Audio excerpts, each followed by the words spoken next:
दूसरा, अब हम लोग जब हमारे पास इतनी जल संसाधन है, हम देख रहे हैं कि इसमें 4000 तकरीबन था हमारा कि वायुमंडलीय जल था, 1800 के आसपास आपका धरातलीय जल था, और उसके बाद भी हम लोग सिर्फ यूज जो टोटल हमारा होता है वो 1122 क्यूबिक घन किलोमीटर ही हम करते हैं।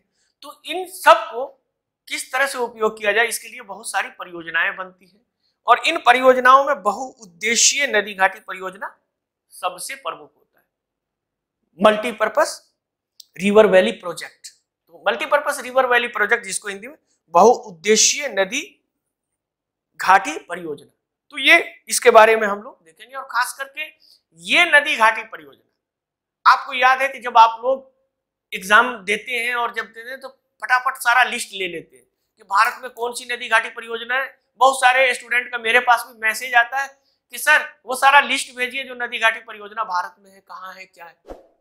डेफिनेटली बात है, वो आपको जानना चाहिए और उसमें से प्रमुख को जानना चाहिए, लेकिन इस नदी घाटी के परियोजना के विषय में और आपको डीप जाके जानना है। अर्थात ये नदी घाटी परियोजना होता क्या है, अगर हम इसको मल्टीपर्पस कहते हैं तो मल्टीपर्पस क्यों कहते हैं, इसका नाम नदी घाटी है तो फिर बहुउद्देशीय क्यों है, इनके कौन कौन से उद्देश्य है, ये उद्देश्य को भी रटना होगा। क्योंकि हो सकता है आपसे वो लिस्ट ना दे दे जिसको आप रट के गए कि भाखड़ा नांगल यहाँ हिमाचल में है और नाथापा झकरी यहाँ है, और सब आप रट के गए और वहां गए एग्जाम हॉल में, और जब यूपीएससी का आप खोले तो वहां पता चला कि बहुउद्देशीय नदी घाटी की कौन कौन से उद्देश्य थे, 1 2 3 4 दे देगा आपको।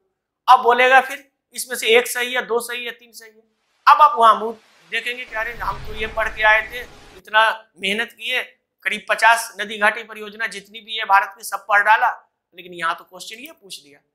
तो इसीलिए मैं बार बार यही कहता हूँ अपने स्टूडेंट से कि यूपीएससी को समझ के पढ़ने की जरूरत है, इसीलिए आप लोगों को क्लास करने या गाइडेंस की टीचर की जरूरत है। ठीक है, तो आगे चलिए देखते हैं इसका उद्देश्य क्या होता है बहुउद्देशीय का। तो भारत को आर्थिक रूप से आत्मनिर्भर बनाने के लिए और लोगों के जीवन स्तर को सुधारने के लिए स्वतंत्रता के तुरंत बाद विकास के प्रयास शुरू हो गए। क्योंकि हम लोग जानते हैं कि पूरी तरह से हमारा देश खोखला हो चुका था 1947 तक, अंग्रेज किस तरह से हमारे धन को लूट के ले गए थे। इसके लिए नदी घाटी परियोजनाओं के विकास पर विशेष बल दिया गया कि जो हमारे नदी है उसके विकास, उसको किस तरह से विकसित किया जाए। क्योंकि इस नदी घाटी में अक्सर हर साल बाढ़ आते थे, बहुत सारा नुकसान भी होता था, तो इसको एक मैनेज तरीके से अच्छे तरह से मैनेजमेंट कैसे किया जाए, तो इसी नदी घाटी परियोजनाओं को बहुउद्देशीय परियोजना थी, यही जो थी यही मल्टीपर्पज थी कि सिर्फ उसको हम बाढ़ नियंत्रण तक ही सीमित ना रखें, इसमें और कई उद्देश्य जोड़ा जाए, तो उसको हम बहुउद्देशीय परियोजना। तो बहुउद्देशीय परियोजना के मुख्य उद्देश्य निम्नलिखित है, तो यही पूछा जाएगा कि निम्नलिखित कथनों पर विचार करें, बहुउद्देशीय परियोजना के मुख्य उद्देश्य हैं।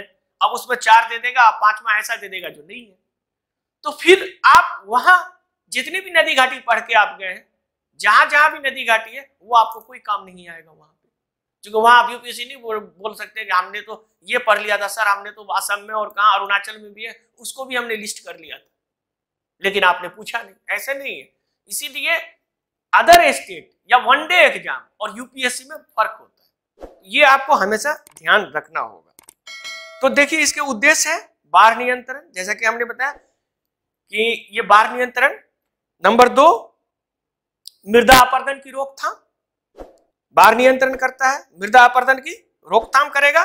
नंबर 3 सिंचाई, पीने और उद्योग के लिए पानी की उपलब्धता कराएगा, पानी की व्यवस्था करवाएगा ये। उसी तरह से इससे हम बिजली का भी उत्पादन करेंगे। ठीक है, तीसरा परिवहन भी होगा, यानी इसमें जब हम बनाएंगे तो इसको ऐसे वे में बनाएंगे कि इसमें हम फेरी का या नाव का उपयोग कर सके, जिससे हमारा माल भी ढुलाया जा सके।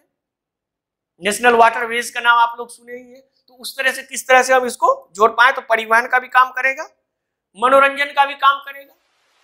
जो भी बड़े बड़े डैम है वहां जाके आप इंटरटेन कर सकते हैं, पिकनिक मना सकते हैं वहां जाके, तो ये मनोरंजन का भी काम करेगा। उसी तरह से इसके आसपास में वन्य जीव का संरक्षण भी होगा, जो हमारा जंगल है वो भी संरक्षित होगा, क्योंकि वो जंगल बार बार बाढ़ से या अन्य आपदा से वो टूट जाता था, जानवर भी बहुत सारे मरते थे, तो उनके जान को भी हानि नहीं होगा। और वन संरक्षण, तो ये देखिए ये तकरीबन आपका ये सारा उद्देश्य, मनोरंजन हो गया, वन्य जीवन का परिवहन, बिजली उत्पादन, और तो ये सब उद्देश्य है, इसको आप नोट कर ले। ठीक है, आगे चलते। फिर लास्ट वाला जो है वो आपको मत्स्य पालन का विकास।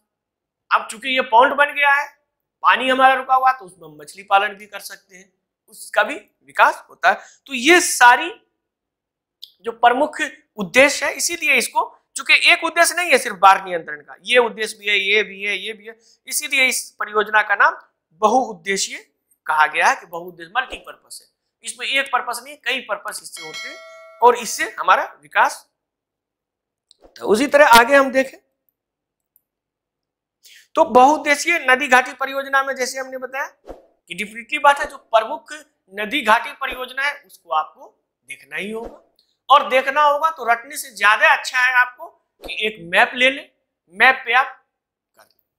अब आप मैप पे ही देख लेंगे कि अरे हाँ ये तो हिमाचल प्रदेश में, हाँ ये तो अरुणाचल में, ये तो कहाँ है, तो केरल में।